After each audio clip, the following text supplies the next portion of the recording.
Hello everyone, welcome to this session. Our chapter is the nanometals and their compounds.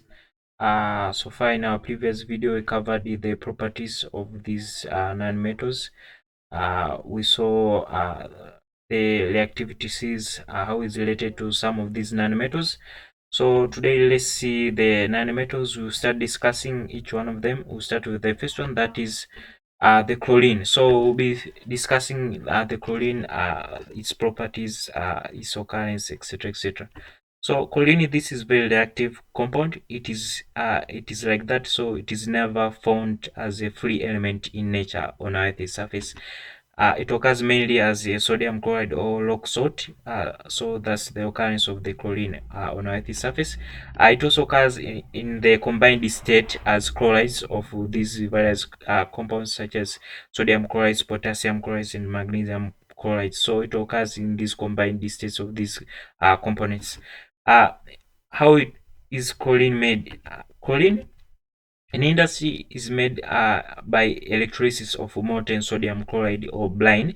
So that's how the making of the chlorine in industries.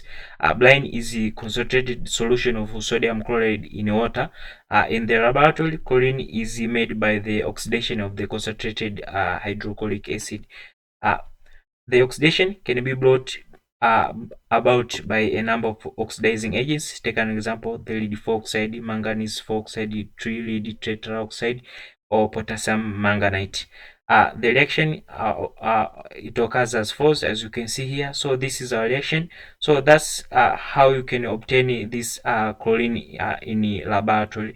Here, for example, in this reaction, we've used this manganese oxide. We've added with this hydrochloric acid, then we've obtained this manganese chloride plus this water plus chlorine as gas. So that's how you can obtain chlorine in laboratory with this shown example. When potassium permanganate is used, the reaction equation is as follows. So when potassium manganate is used, the reaction it occurs like this, leads to this potassium chloride plus manganese chloride plus water plus chlorine as gas. So that's how it occurs in terms of when using this potassium permanganate. Uh, the poisonous nature of the chlorine. So this is the other property of the chlorine, as chlorine is a poisonous gas. Chlorine is very useful normally, but it is very dangerous gas. It is very poisonous, as if inhaled to even a small extent. Take an example: one part of the chlorine is like 50,000 parts of air, causing death. So that's how chlorine dangerous it is. Chlorine poisoning occurs when the gas is inhaled or swallowed. So the poisoning of chlorine occurs in two ways: either when the gas is inhaled or when swallowed. Thus poisoning it may occur.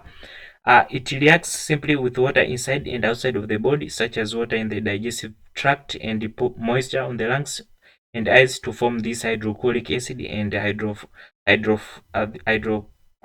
acid. So that's what this chlorine does. It reacts with this water inside and outside of the body. Both of these substances, they are extremely poisonous. Here talking about this hydrochlorous and hydrochloric.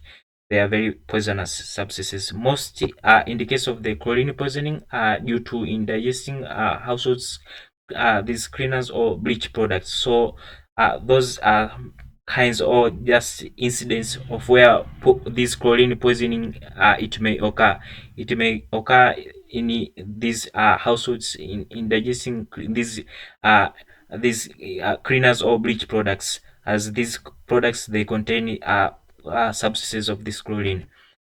Fact, due to its poisonous nature, this chlorine was used in the World War, this First World War, 1914 to 1918, to kill people, and it caused many deaths. So that's proving how this chlorine is, how is it's very poisonous and very dangerous gas.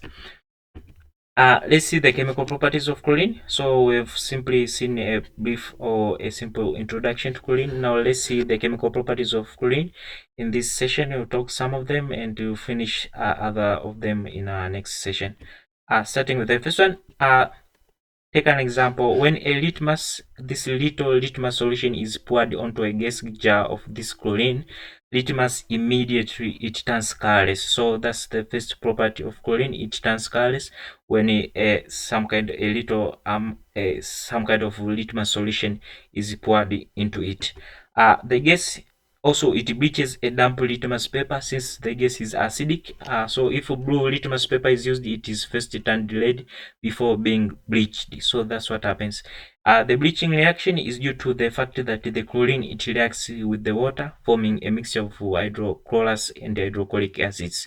So that's what it happens. And here is the reaction how it occurs. You can see it. Moving on. The hydrochlorous acid is a very reactive compound and readily gives up its oxygen to the dye to form colorless compound. As you can see, the reaction of this hydrochlorous acid with the dye. Thus, the dry chlorine does not bleach. It has to be moist since the hydrochlorous acid formed by its reaction with water is the one that is responsible for the bleaching reaction. The other chemical property, chlorine, it reacts with many reactive metals on heating, giving their respective chlorine salts. Take an example, as you can see here, sodium plus this chlorine leads to sodium chloride, magnesium leads to magnesium chloride, aluminum chloride. The same goes to iron chloride. So the chlorine it reacts with the many reactive metals on heating process, giving their respective chlorine salts. Moving on, the third one, the chemical property of chlorine. Some nanometals burn in chlorine to form covalent compounds. As dry, for example, dry yellow phosphorus burns spontaneously in the gas to produce white fumes of the chlorines of phosphorus. Mainly, this, as you can see, is formula. So as you can see, these are the reactions which show this the phosphorus when it burns spontaneously in the gas to produce the various white fumes of the chlorides of this phosphorus. The other chemical property, when a filter paper dipped into a little tamponing is dropped into a gas jar of chlorine, a violent reaction occurs and a black cloud of solid particles of carbon is formed, as you can see in the reaction. So this the other property of chlorine, as when a filter paper dipped into this little turpentine is dropped into a gas jar of this chlorine, a violent reaction will occur and a black cloud of solid particles, as you can see these ones, of carbon will be formed. So that's the other property of the chlorine. The reaction also takes place with the other hydrocarbons as well, and as with the turpentine, hydrogen chloride gas is formed. The hydrogen chloride can be shown to present by passing a little ammonia gas across the top of the jar, whereas dense white fumes of the aluminum chloride are observed also, as you can see the reaction. The other chemical property, hydrogen sulfide gas, is oxidized to elemental sulfur by this chlorine gas. So when a gas jar of the hydrogen sulfide is inverted over a gas jar of chlorine, a yellow precipitate of sulfur and hydrogen chloride gas will be formed. So, and here is how the reaction it takes place.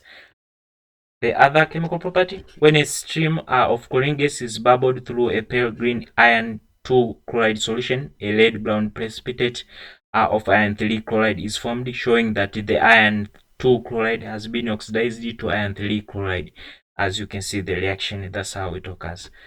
So ionically, you can see how the ionic reaction is represented considering the reaction above. So that's all I have for this session. We've discussed the chlorine. We've seen simple introduction of it, how it occurs on Earth's surface, how it is made in industries and in laboratories. In these laboratories, and then we've seen some of the chemical properties of the chlorine, and we'll discuss further more of them in our next session. I hope that's all clear, and thank you.